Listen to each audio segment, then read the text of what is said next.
All right, my English teacher friends. So I have another gamification strategy here for you to help students become better multiple choice test takers. So over the holidays, my kids gathered around and they introduced me to this great game called Smartass.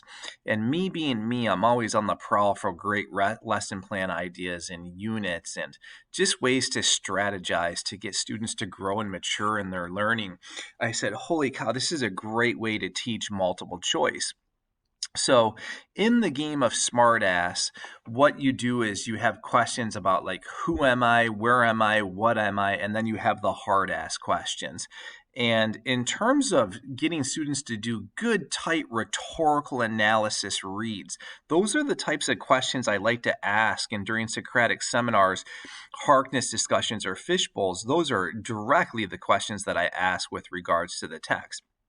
I'm big into gamification and edutainment, so I'm like, I'm going to incorporate the this smart ass game into gamifying multiple choice in order to get towards mastery. So what I've done is this. My first video focused on poetry analysis.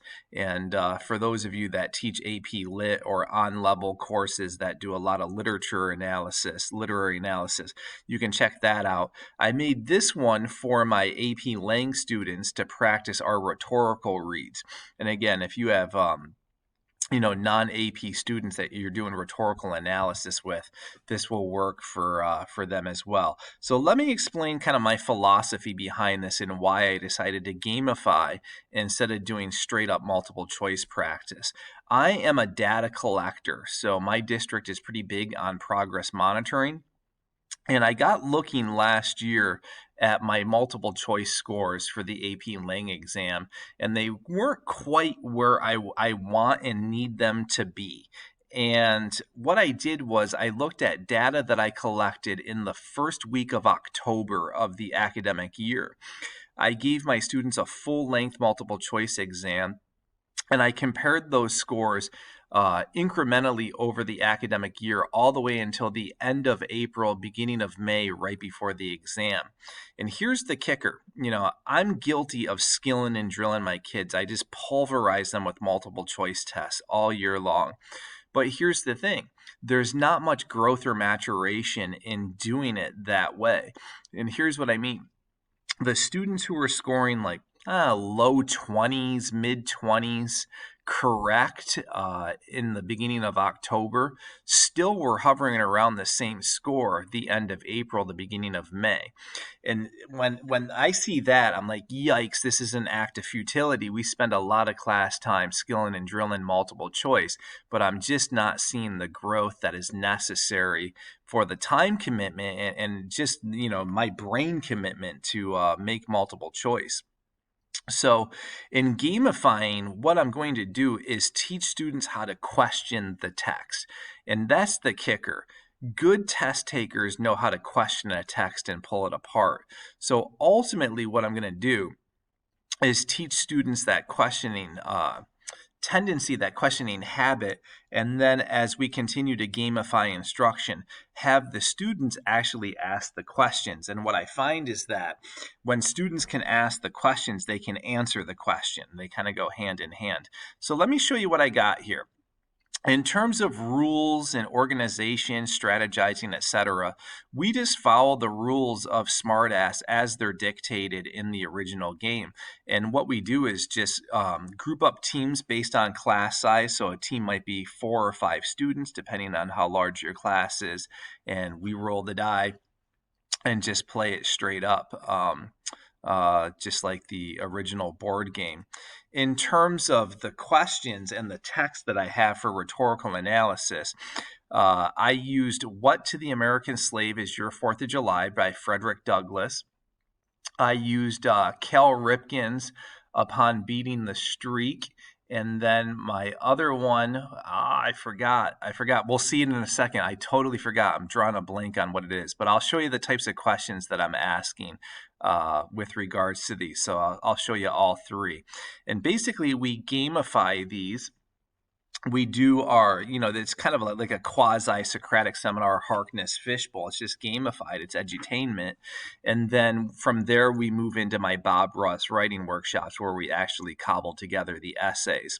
And from there, we will move to taking real multiple choice. And I have found that's where the growth happens. So we get a lot of where am I questions with regards to rhetorical analysis. And here is one that I asked for this Frederick Douglass piece.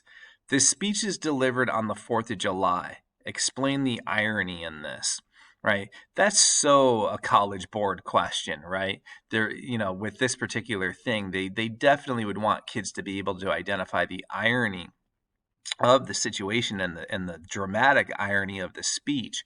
But irony is one of those things that kind of eludes a lot of students, as does sarcasm. So I'm just going to ask a direct question with regards to that. And as we, go around the board and go around teams, we'll get to the heart of that irony and have a discussion of it. And it's a great way to teach irony. So here's another one. There's a clear dichotomy between African Americans and whites in this speech. Get your nose in the text. Based on the diction, what is Douglas' attitude toward whites? So you get into all the rhetorical terms, devices, techniques that the multiple choice questions, require students to know and be able to ascertain in terms of construction meaning and getting to authorial intent. But we're just gamifying it. So I have two, where questions, and I color coded everything for you. So green questions correspond to the actual board back here. And then the blue questions are the what am I, and again, they correspond to the board. So look at this. Douglas stacks 4 consecutive rhetorical questions in the first and second paragraph. Great observation. So what? So ultimately, what I want my students to be able to talk about is the parallel syntax in here, the anaphoras, and be able to get to why did Douglas do that? Great observation. So that's ultimately where a lot of students go. They are able to make the observation, but they need to get to the so what. And the so what is at the heart of multiple choice. Effect, impact, intent. Here's another one for what am I? The third sentence in the second paragraph is a run-on. What is the rhetorical purpose? What is the name of this rhetorical feature? So not only are we learning terms, devices, techniques, but we're getting to purpose, intent, and the construction of meaning. These are all skills that are necessary to be good multiple choice test takers. The who am I questions look like this. With regards to the second paragraph, Douglas uses a lot of adjectives to describe his impression of America. Identify the tone using 2 tier 2 level vocabulary words. So for those of you that are familiar with my work, you know that I run intensive word study academies and nuance academies. And by tier 2, I simply mean like an SAT caliber level word. So I don't want my students saying happy, sad, mad, glad when they identify tone. I want them going a little bit more cutthroat and a little bit more advanced than that. So here's the last who am I question. In the concluding paragraph, Douglas juxtaposes America to South America and the Old World. What is his purpose in doing so? So clearly, if the College Board were to choose this passage for a multiple choice, they're asking questions all closely akin to what I'm doing here, and then they'll just lay out and delineate the options for students. So our noses are actively in the text. Everything's text-based.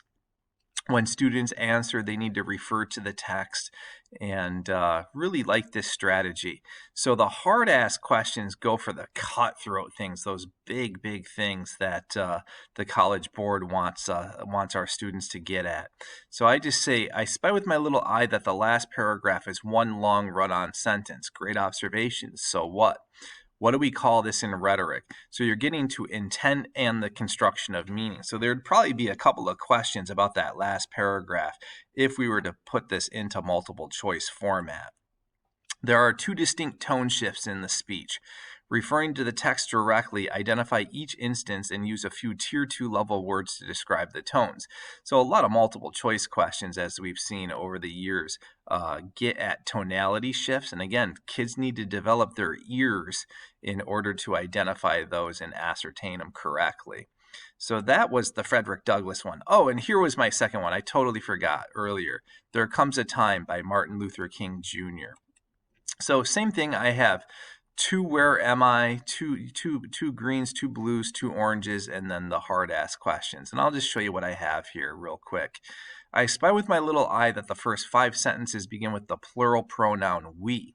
So I ask a lot of syntax questions. I find that I really need to teach my students how to read for, syntactical purpose, intent, creation of meaning. So I just ask questions like this. What is the name of this rhetorical feature? What is the authorial intent of this move?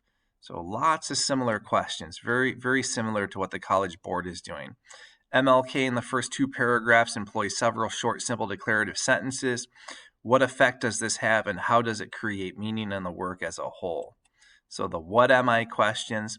The second paragraph also features a very long run-on sentence. With regards to this sentence, to what extent does art imitate life? Or in other terms, how does this sentence structure help MLK convey his message? So I just roll with these questions. In the third paragraph, the phrase "there comes a time" is repeated. Rhetorically, how do we refer to this? Great observation. So what? So again, you get to teach the terms, the devices, the techniques, authorial intent, construction of meaning. And if students are able to, juggle all of those things, they should be able to improve their ability to take multiple choice. So here's another one. 2 big questions. Can you identify 2 tones? There's a shift with 2 tier 2 level words. What is MLK's rhetorical purpose? What is the gist of this speech? What is he hoping to achieve? So there's a lot of theme questions, syntax questions that occur on the multiple choice portion of the exam, and that's just what I'm hitting here with my questions. The syntactical shifts from the we to the you pronouns are significant. Why does MLK oscillate between the two? What is his rhetorical purpose, right? So a lot of make the observation, but get to the construction of meaning and get to the authorial intent. And then my hard-ass question is, in spite of the event surrounding Rosa Parks, MLK is insisting upon a nonviolent response. Why? What is his logic? So get to the logos. Definitely the College Board's going to ask a question or two about that. Likewise, the speech concludes with a reference to God. Rhetorically, what's the point? So I'm assuming they would ask a question about the allusions in here and the references to God.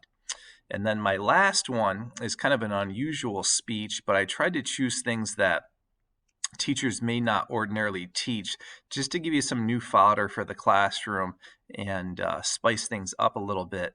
Upon Breaking the Streak by Cal Ripken Jr. So this is one of those speeches where students look at it and they're like, dude, Mr. Kuhn, it's so obvious. What am I going to say about this? And I'm like, it's pretty loaded. There's a lot of stuff going on in here, but it's so simple that sometimes it's hard to explain. So there have been exams in the past I have found where the College Board has done that, where kids have come back from the exam center and they're like, wow, it was so easy, so obvious. I didn't really know what to say. So I like to practice that a little bit. Describe Ripken's rhetorical approach as to how he anchors his ethos in the first paragraph. Going one step further, what is his initial tone? Ripken primarily uses the short, simple declarative sentence. Great observation, so what? So lots of syntax questions. It is notable that Ripken spends so little time focusing on himself and the circumstances that are being honored and celebrated. Analyze and interpret this fact. What do we call that rhetorically? So always teaching terms, devices, techniques, close reading skills. Ripken spends the bulk of his speech honoring and thanking 4 people, his mom, dad, wife, and Eddie Murray. What's the deal with this in terms of the ethos and his characterization? And then the who am I questions get to this. Note Ripken's diction with regards to how he references Lou Gehrig. How does this phrasing create meaning in the work as a whole? And baseball purists often get nostalgic for the bygone days of the likes of Ripken, Jeter, Ruth, DiMaggio, etc., and assert that today's stars showboat too much. Specifically referring to his diction, why might Ripken be endearing himself to fans? In the last couple here, Ripken concludes with a very concise independent clause, and that's all I've ever tried to do. Assess how he constructs his ethos through this culminating statement.